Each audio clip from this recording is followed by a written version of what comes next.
ओम नमो भगवते वासुदेवाय नमः। आप सभी का आपके अपने चैनल आध्यात्मिक सागर में हार्दिक स्वागत है। आज मैं आप सभी के समक्ष ज्येष्ठ मास के महात्म्य का अध्याय 13 प्रस्तुत करने जा रही हूँ। ज्येष्ठ मास महात्म्य के प्रथम 12 अध्याय हमारे चैनल पर अपलोडेड है। आप उन्हें प्लेलिस्ट में जाकर सुन सकते हैं।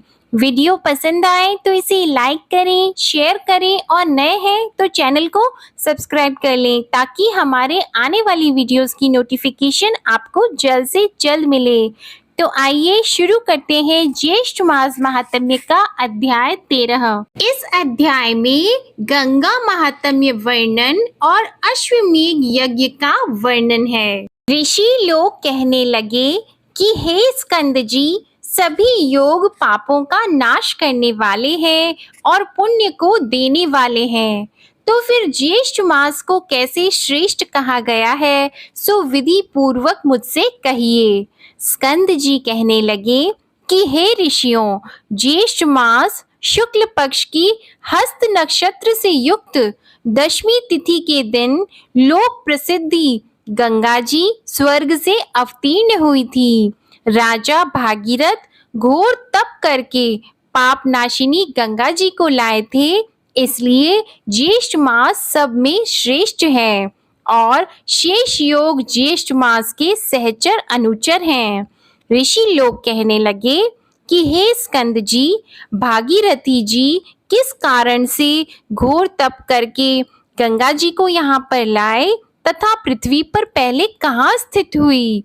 स्कंद जी कहने लगे कि जब समस्त ब्रह्मांड का निर्माण करने के लिए विष्णु भगवान के नाभि कमल में ब्रह्मा जी प्रकट हुए, उस समय ब्रह्मा जी एक हाथ में कमंडलू और अन्य हाथों में वेदों को धारण किए हुए थे। तीनों लोकों को पाप रहित करने के लिए और वहां का जो पवित्र जल था वही पवित्र करने वाली विश्व जननी गंगा कही जाती है। ब्रह्मा के कमंडल से प्रकट होने वाली गंगा के साथ विष्णु भगवान से प्रकट हुई, परंतु ब्रह्मा ने कमंडल से नहीं निकाला और बहुत वर्ष व्यतीत हो गए। किसी समय दैत्यों ने तीनों लोगों को जल से भर दिया। उस समय इंद्र आदि समस्त देवताओं ने मधुसूदन भगवान का पूजन किया। पूजन से प्रसन्न होकर भगवान ने कमंडल के जल से तीनों लोकों को स्थापित किया। इसके पश्चात विष्णु भगवान के चरण कमल से श्री गंगा जी प्रवाहित होकर बह निकली। हे तपोधन, जब तक गंगा जी दृष्टि गोचर न हुई, उसके पूर्व भगवान शंकर ने अपनी जटा को सुदृढ़ बनाकर उसमें गंगा जी को धारण किया। गंगा जी का शिव जी के साथ योग होने से द्विज पक्षी रूप हो गया। तब सब देवताओं ने वृषभ ध्वज श्री शिव जी की प्रार्थना की और तब भगवान शंकर ने अपनी जटा से गंगा जी को छोड़ दिया। उस समय प्रवाह रूप से जब गंगा जी गरजती हुई आकाश को चली, तब उसका स्वरधनी, स्वर गंगा और स्वर्ग वाहिनी नाम पड़ा। उस समय राजा भागीरथ ने घोर तप करके अपने पितरों की मुक्ति के लिए गंगा जी को पृथ्वी पर ले आए। वहां पर शेष आदि की स्तुति करने पर गंगा जी पाताल गुफा को चली गईं। उस पाताल से राजा भागीरथ द्वारा लाई गई, इसलिए गंगा जी का नाम भागीरथी पड़ा। जब राजा जहनु ने गंगा जी का पान कर लिया और उसको दक्षिण कान से निकाल दिया, तब उसका जगती तल में पुरुषा जानवी नाम पड़ा। यही गंगा तीनों लोकों में भ्रमण करती है और तीनों लोकों की रक्षा करती है, इसलिए जगत में गंगा नाम त्रिपथगा पड़ा। गंगा जी कमंडलु समुद्रभूता, विष्णुपाद समुद्भवा, गंगा हर जटोद्भूता, स्वर्धनी, लोक पावनी, भागीरथी, जानवी, त्रिस्त्रोता, भीष्मसु, मंदाकिनी, भागवती, त्रैलोक्यवासिनी इन 13 नामों से इस संसार में विख्यात हुई। जो मनुष्य इन 13 नामों का रात्रि तथा दिन में पाठ करते हैं, उनका वास भागीरथी गंगा के तट पर होता है। इसमें कोई संशय नहीं है। जो नित्य स्नान के समय इन नामों को पढ़ते हैं, उनको गंगा स्नान का फल होता है। इन नामों के पदों से जो नित्य नमस्कार करते हैं, वे सब पापों से मुक्त होकर अंत में शिवपुर कैलाश को जाते हैं। मृत्यु के समय निश्चल मन से, भक्ति से, योग से, बंधन से मुक्त हो जाते हैं। वे लोग स्वर्ग लोक को लांघते हुए ब्रह्मा पद को प्राप्त होते हैं। जो मनुष्य अंत समय इन नाम पदों से अभिमंत्रित कर जल को अपने शरीर पर सिंचन करते हैं, उनको पातकी होने पर भी यमराज के दूत नहीं छूते।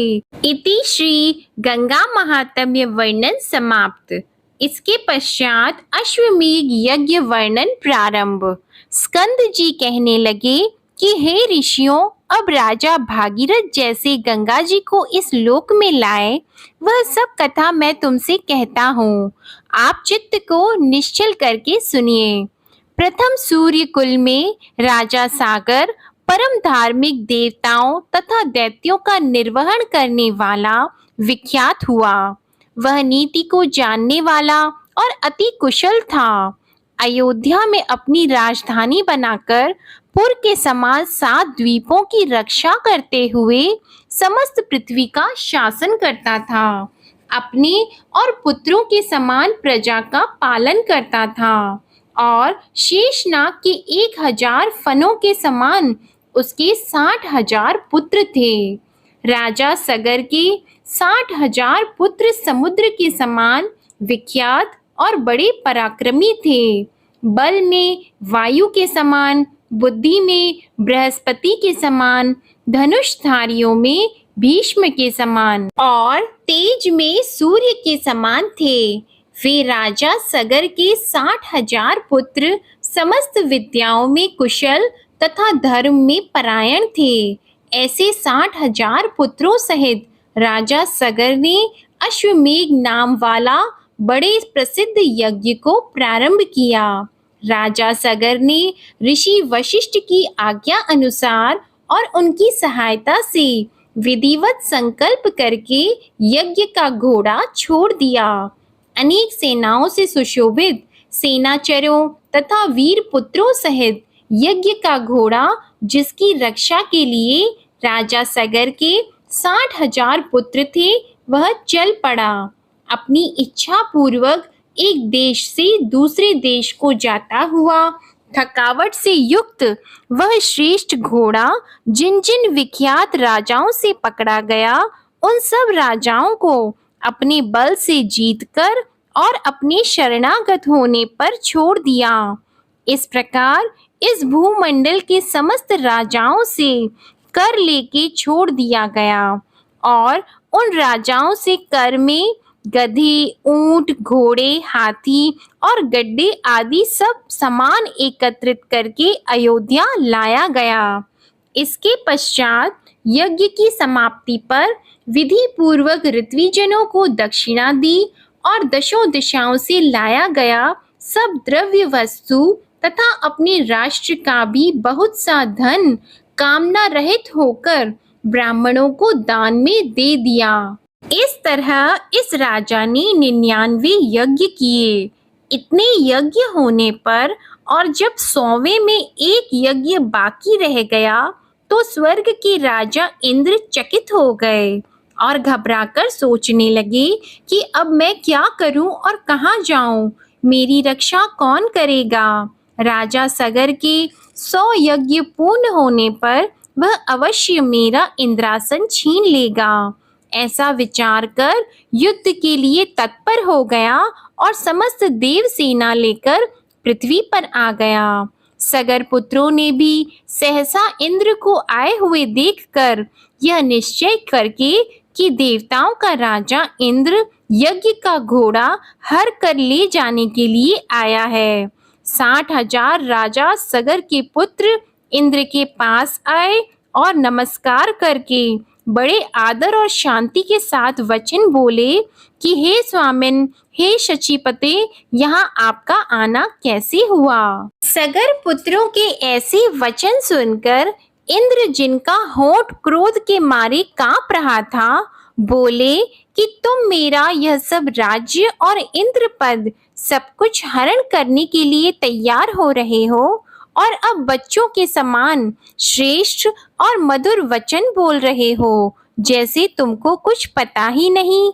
ऐसा कहने पर सहसा देवता लोग शत्रु सेना पर प्रहार करने लगे। सगर पुत्रों ने भी युद्ध आरंभ कर दिया और भयप्रद तुमुल युद्ध आरंभ हो गया। वीर लोग बाणों से बाण, शस्त्रों से शस्त्र का प्रहार और निवारण करने लगे। युद्ध के कारण अति अंधकार हो गया और दशों दिशाएं बाणों से व्याप्त हो गईं। अपने और पराये का कोई ज्ञान न रहा। इस प्रकार वे परस्पर युद्ध करने लगे। देवता लोग देवताओं को और सगर पुत्रों को मारने लगे। अपने पराये का कुछ भी ज्ञान न रहा।